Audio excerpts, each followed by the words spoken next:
السلام علیکم ناظرین گرامی، ذرا سوچئے اگر کوئی بچہ اپنے ہی بھائیوں کے ہاتھوں کنویں میں پھینک دیا جائے، اگر اس پر جھوٹا الزام لگے، اگر وہ سالوں جیل میں رہے تو کیا وہ کبھی معاف کر سکتا ہے؟ جی ہاں دوستو، آج ہم بات کرنے جا رہے ہیں حضرت یوسف علیہ السلام کے بارے میں۔ حضرت یوسف علیہ السلام بچپن ہی سے نہایت خوبصورت، با اخلاق اور نیک فطرت تھے۔ حضرت یعقوب علیہ السلام ان سے خاص محبت کرتے تھے کیونکہ وہ نیکی، سچائی اور حلم میں ممتاز تھے۔ حضرت یوسف علیہ السلام نے ایک رات خواب دیکھا کہ 11 ستارے، سورج اور چاند انہیں سجدہ کر رہے ہیں۔ انہوں نے یہ خواب اپنے والد حضرت یعقوب علیہ السلام کو سنایا۔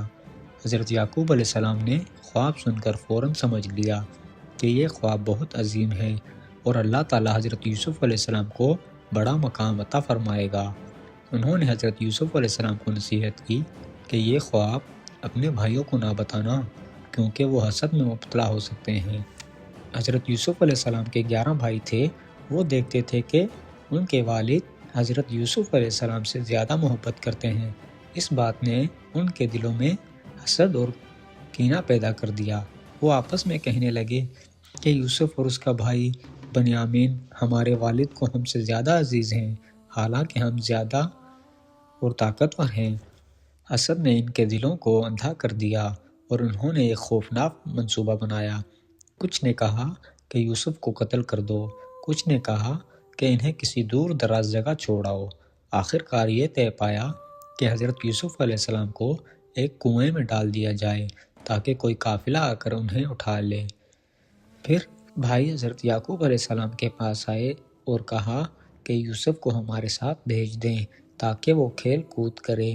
حضرت یعقوب علیہ السلام کو دل میں خدشہ تھا لیکن انہوں نے اللہ پر بھروسہ کرتے ہوئے اجازت دے دی۔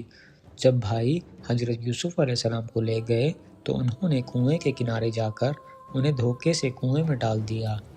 حضرت یوسف علیہ السلام اس وقت بہت کم عمر تھے مگر اللہ تعالیٰ نے انہیں تسلی دی اور وحی فرمائی کہ ایک دن تم اپنے بھائیوں کو ان کے اس عمل کی خبر دو گے اور وہ تمہیں پہچان بھی نہ سکیں گے۔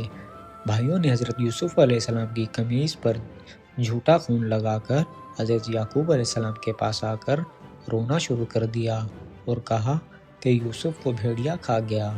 حضرت یعقوب علیہ السلام سمجھ گئے کہ یہ جھوٹ ہے لیکن صبر اختیار کیا اور فرمایا کہ میں صبر جمیل کروں گا اور اللہ ہی مدد کرنے والا ہے۔ کچھ وقت بعد ایک قافلہ کنویں کے پاس آیا۔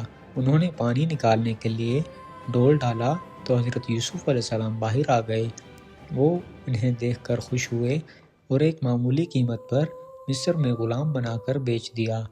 مصر کا عزیز اور حضرت یوسف علیہ السلام مصر کے عزیز نے حضرت یوسف علیہ السلام کو خرید لیا اور اپنی بیوی سے کہا کہ اس کی اچھی طرح دیکھ بھال کریں، ممکن ہے یہ ہمیں فائدہ دے یا ہم اسے بیٹا بنا لیں۔ حضرت یوسف علیہ السلام عزیز کے گھر میں رہتے ہوئے علم، عقل اور حسن میں مزید بڑھتے گئے۔ جب حضرت یوسف علیہ السلام جوان ہوئے تو عزیز کی بیوی ان پر فدا ہو گئی اور ایک دن دروازے بند کر کے انہیں اپنی طرف بلایا۔ حضرت یوسف علیہ السلام نے فوراً کہا کہ میں اللہ کی پناہ مانگتا ہوں، وہ پاک دامن اور متقی ہیں۔ اس دوران دروازہ کھلا اور عزیز آ گیا۔ عورت نے الٹا الزام حضرت یوسف علیہ السلام پر لگا دیا۔ اللہ کی قدرت سے قمیص کا معاملہ سامنے آیا اور سچ ظاہر ہو گیا کہ حضرت یوسف علیہ السلام بے گناہ ہیں۔ اس واقعے کے باوجود مصر کے لوگوں میں باتیں پھیل گئیں۔ بدنامی سے بچنے کے لیے عزیز نے حضرت یوسف علیہ السلام کو قید خانے میں ڈال دیا۔ حضرت یوسف علیہ السلام نے قید میں بھی صبر اور اللہ کی عبادت کو نہ چھوڑا۔ قید خانے میں 2 نوجوان آئے جنہوں نے خواب دیکھے۔ حضرت یوسف علیہ السلام نے نہ صرف ان کے خوابوں کی تعبیر بتائی بلکہ انہیں اللہ کی توحید کی دعوت بھی دی۔ ایک خواب سچا ثابت ہوا اور دوسرا پورا ہو گیا۔ کچھ عرصے بعد مصر کے بادشاہ نے خواب دیکھا کہ 7 موٹی گائیں 7 دبلی گائیں کھا رہی ہیں اور ساتھ ہی بالیاں اور 7 سوکھی بالیاں ہیں۔ دربار میں کوئی اس کی تعبیر نہ بتا سکا۔ تب قید خانے سے آزاد ہونے والے شخص کو حضرت یوسف علیہ السلام یاد آئے۔ حضرت یوسف علیہ السلام نے خواب کی تعبیر بتائی کہ 7 سال خوشحالی کے ہوں گے اور اس کے بعد 7 سال قحط آئیں گا۔ ساتھ ہی انہوں نے تدبیر بھی بتائی کہ غلہ محفوظ کیا جائے۔ بادشاہ حضرت یوسف علیہ السلام کو بلانا چاہتا تھا، مگر حضرت یوسف علیہ السلام نے پہلے ہی اپنی بے گناہی ثابت کرنے کا مطالبہ کیا۔ تحقیق ہوئی اور سب عورتوں نے اقرار کیا کہ حضرت یوسف علیہ السلام پاک دامن ہیں۔ اس کے بعد بادشاہ نے انہیں عزت کے ساتھ رہائی دی اور ملک کا خزانہ ان کے سپرد کر دیا۔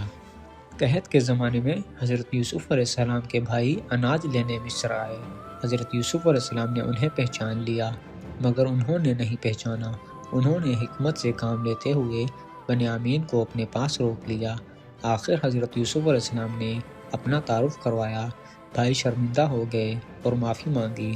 حضرت یوسف علیہ السلام نے فرمایا کہ آج تم پر کوئی گرفت نہیں، اللہ تمہیں معاف کرے۔ حضرت یوسف علیہ السلام نے اپنی قمیض بھیجی، جس سے حضرت یعقوب علیہ السلام کی بینائی واپس آ گئی۔ پھر پورا خاندان مصر آیا۔ حضرت یوسف علیہ السلام نے اپنے والدین کو تخت پر بٹھایا اور سب نے انہیں سجدہ تعظیمی کیا۔ یوں ان کا بچپن کا خواب سچا ہو گیا۔ تو ناظرین گرامی، آج کی ہماری ویڈیو آپ کو کیسی لگی؟ کامنٹ میں بتانا مت بھولیے گا۔ ملتے ہیں ایک نئی ویڈیو کے ساتھ۔ والسلام۔